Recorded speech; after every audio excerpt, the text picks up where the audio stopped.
Hey guys, Killers Porridge here today with another video for you guys. I know I was meant to upload videos like a week after that project update one, but then all I did was update that Call of Duty gameplay, which wasn't that good. I've got some more Call of Duty footage that I can upload, but at the moment I just needed to show. I'm off on holiday tonight, precisely. Today's Tuesday, and tomorrow night, well tonight, I'm heading off to Egypt to the Red Sea to get my paddy. So that'll be pretty cool. But anyways, I'm going to bring you a nice video, a nice review on the Dell Inspiron 7000 gaming laptop. I'm going to I can't do an unboxing already. The unboxing experience is like a laptop. Oh, my camera needs charging, fuck's sake. You open the box, there's the laptop. It's got a bit of plastic on it. That's it really. Nothing really special like any other unboxing. But let's talk about the laptop itself, because the laptop itself is pretty dope, to be fair. Very, very good. I've been using it for 2 months-ish, nearly 2 months actually, yeah. I got it around on 26th-ish and been using it since, and I've used it. I put my gaming desktop away because, like, stop distraction, but I'm still getting distraction because this thing is a gaming desktop itself. Yeah, I've been using it for gaming, Google, that's fine, any laptop can use it for Google, and video editing. It's really good for video editing. I've edited quite a few videos on it, done quite a few media projects on it as well. Let's run through the specs real quick. It's got a 15.6 inch screen, standard sort of size of most laptops that you can get, of a normal laptop you can get nowadays, apart from those 17 inch beasts and the 24 inch Predator super monster computer. A lovely keyboard. I absolutely love typing on this. Well, it's a nice keyboard, but I find the only issue is when I'm typing on this keyboard is that it's a bit far above the so the sort of way its wrist rests is that it's, because it's quite a thick laptop, I found that it's kind of hard to type on because your wrists are really elevated and it gets a bit uncomfortable. But other than that, it's really nice if you're just on it for like an hour, but more than an hour it does get a bit uncomfortable. The keys are nicey thing. They do have a nice little tactile feedback, which is cool. There's a numpad on it, which I love having the numpad. It's so good when I'm doing like using the calculator and stuff. The touchpad though is really sensitive. It's got all the smart features that you can get on it with the swipey, uppy, downy sort of things that you can do. And then there's the pinchy to zoom and stuff like that, which is really, really cool, but it's really sensitive. So I'm just typing in Google and then I just accidentally brush my other thumb onto the thing and it'll start just randomly zooming in on Google or any other game that I'm playing. And sometimes when I'm using my mouse and I'm gaming, yeah, killing all the baddies, yeah, and then it will decide to random misclicks, and that's got me killed a couple times in PUBG, which isn't very good at all.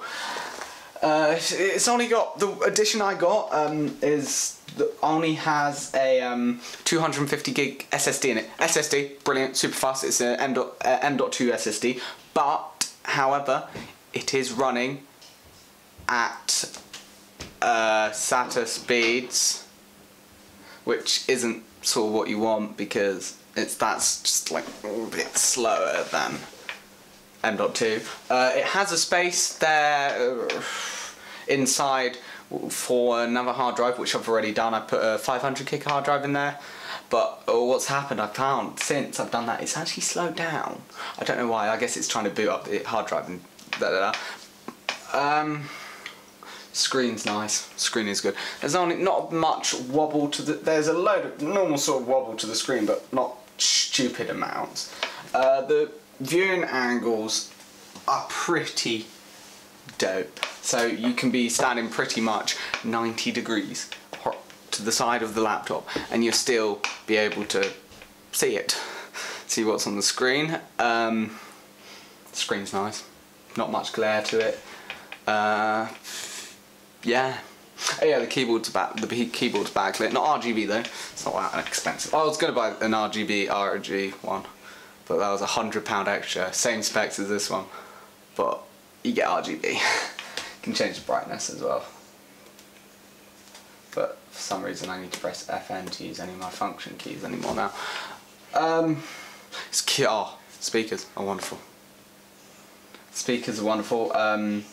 It's got a subwoofer in it, which is really cool. Speakers, the music, when you play music through it, it's actually really loud. It's really clear. You can feel it. Now the microphone is okay. I'm having to use it at the moment because I can't be asked to go get my big desktop microphone.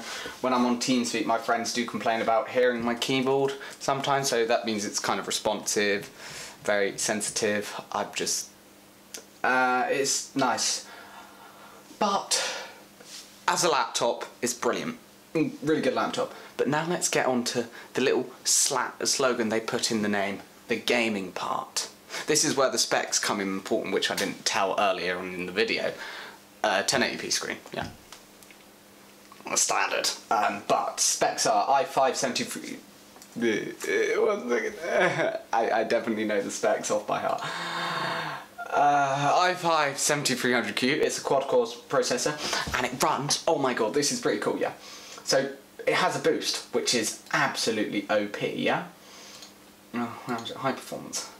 Wow, high performance.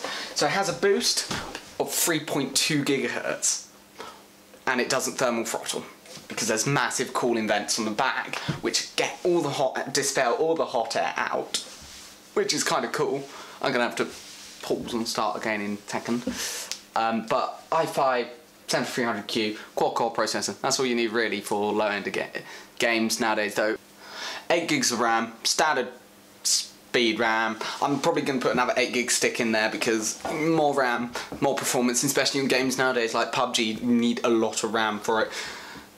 16 gigs is like the standard nowadays, which is kind of annoying because 16 gigs of DDR4 is £150 odd. That's how much I paid for mine. And the SSD, if my games on my SSD load super fast, and the games on the hard drive, yeah, it's hard drive speed really. But the balls to the balls of the balls of the balls of this is the full size. That's it. You didn't hear me wrong.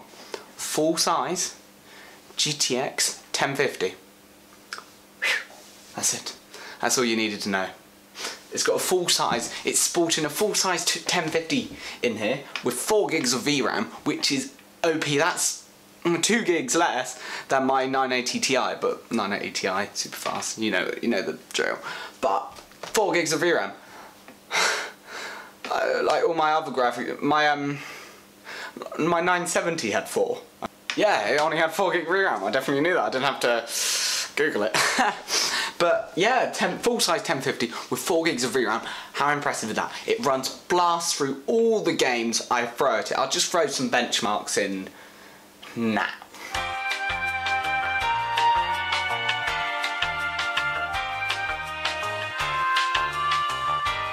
Talking about the SSD, boot time's pretty good though. I did mention earlier with the hard drive has slowed down, but it's a couple of seconds. For me, boot time, I'd do a little timer thing, fancy editing timer thing, but boot time for me is from the moment you press the on button to the moment you can open up Google and start typing. It isn't the moment that Windows loads, it's the moment that you can start using. To me, that's boot time because you want to be able to use your computer as fast as possible, not turn it on and have to, and it's already loading Windows, you just got to give it half an hour before you can actually use it. That's not boot time. Well, technically it is. The ports, a bit lackluster, to be honest, very lackluster for a sort of high-end laptop. You don't get any USB 0.3, you only get 3 USB 0.2 slots. You get a security lock thing, the sort of stuff you see in a showroom. You know, the wire things that go there, and then you get Ethernet port, HDMI, SD card slot, and that's it really. Oh, and the hole for the charger. That's it. Not much for peripherals. You could have I would like to see like maybe a Type-C USB, even though I don't need them because I don't have a Type-C thingy, yeah? But it's a bit disappointing, to be honest. Maybe a CD drive as well, because my external CD drive doesn't work at all, so I can't watch any movies on this unless you definitely don't pirate them. But a USB 0.3 as well would have been nice to see, because it's running at USB 0.2 speeds, which isn't very good. It's quite slow, which is kind of disappointing. Not what you really wanted to see, really. Yeah, that's that stuff. The charging brick is kind of cool. It's a standard, I think it's 130 watts. Definitely not having to pick it up. Definitely scripted this. Standard. 130 watts, that's the one, that's the little thing right there that I was looking for. It's a 130 watt power brick, which is kind of standard. Well, to be fair, for a beastly computer like this, the battery life's kind of decent. When gaming, it's sort of 2 to 3 hours, depending on what settings you put it on. But like for long haul, I always leave it plugged in when I'm using it. I never unplug it, which is kind of sad, because it's a laptop, you're meant to be able to take it off. But if you put it on a battery saver, it might last for 3 hours, 4 hours at a push.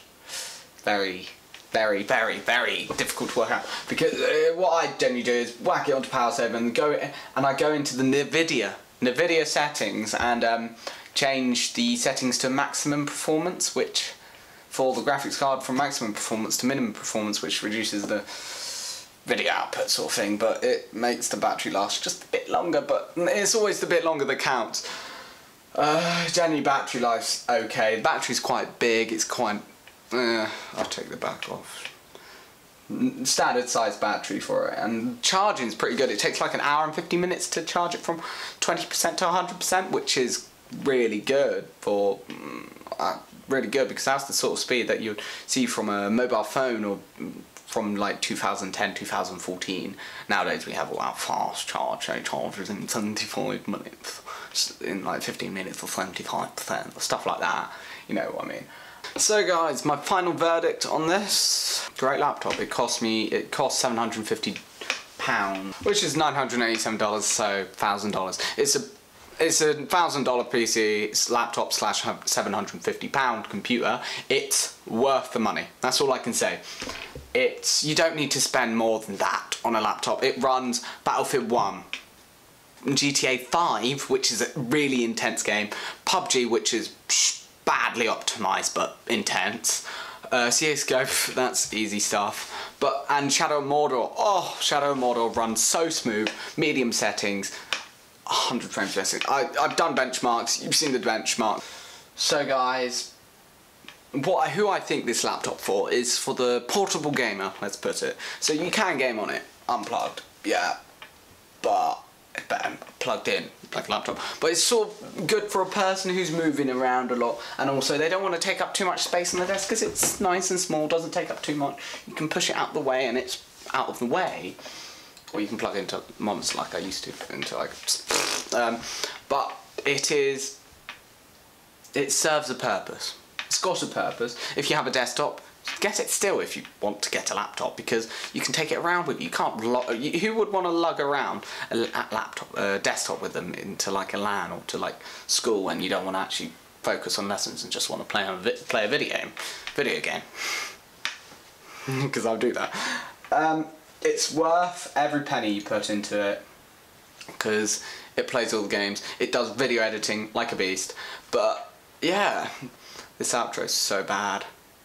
It's a good laptop, pretty much. That's it, end of story. Good laptop. Hope you guys enjoy it. I'm really good at this, aren't I? I've recorded like 30 minutes, which is a massive problem, because I don't want a 30-minute long video, because you guys only watch like 5 minutes of my videos. So yeah guys, I hope you guys enjoyed this video. Leave a like down below if you did. Subscribe, comment, whatever you want to do. Buy this laptop if you want to. Please do. I might get an Amazon link thing. Oh yes, I'll get an Amazon link thing. I'm watching my screen right now, watching the face thing. When I open my mouth, it gets bigger. I am so special. So guys, yeah, thank you for watching. See you next video, y'all.